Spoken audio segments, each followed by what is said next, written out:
So my daily activities then, we get off of the day about between 5 and 5:30 in the morning, and we're at breakfast at 6 o'clock. Once we've left breakfast, leaving about 6:10, we are then straight down to the drop zone, and we get all of our daily briefs done by the team coach, or the third years, whoever will be leading in the display that day, and we get our parachutes on, all of our equipment sorted, checked, and we're on board ready for our first jump at 7 o'clock. Once we've done our first descent, parachute comes straight off, we get the next parachute straight on, checked, get our smokes back on, and straight back on the aircraft again for our second descent. And we do that 4 times. So in between the back-to-back jumps, we've got a couple of minutes, and then the main descents we've got about an hour to pack our parachutes.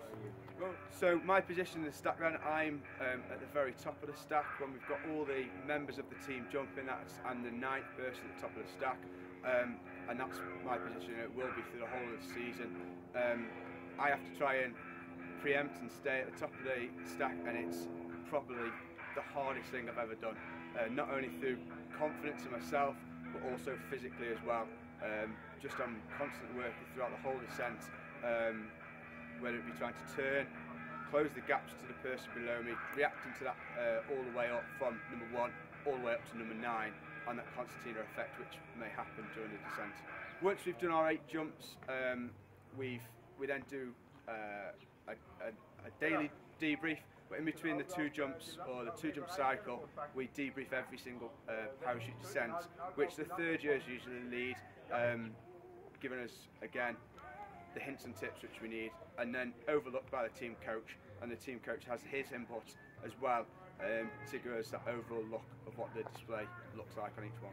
So the team members, the staff themselves, the third years have been absolutely brilliant. They've given us all the advice which has been passed down to them. They've left no real stone unturned. They've explained if we've been in a difficult situation. They haven't given us the pressure that we can't ask the questions. All we've done, we've asked the questions, they've given us the answer, and really the tools in the box that we need to have to go through the whole of the trip. Second years on the stack trip, they've then found the difficulties from last year. They've then given us again some more tips, hints, advice all the way through each descent, which maybe the third years they're looking at the overall picture, the second years are newest in that position from last year, and they can help us, or they have helped us in all the little bits which make the display look the best that it can do through the whole time. The things that I've enjoyed about the training, the whole new experience, not only just from the first day, the relative fine with the third years, but then going all the way up, it's a complete new challenge. Not only is your head on fire all the way through, and that brings you self-induced pressure, but the whole thing, you want the display to look, every single one of them, as best as it can do.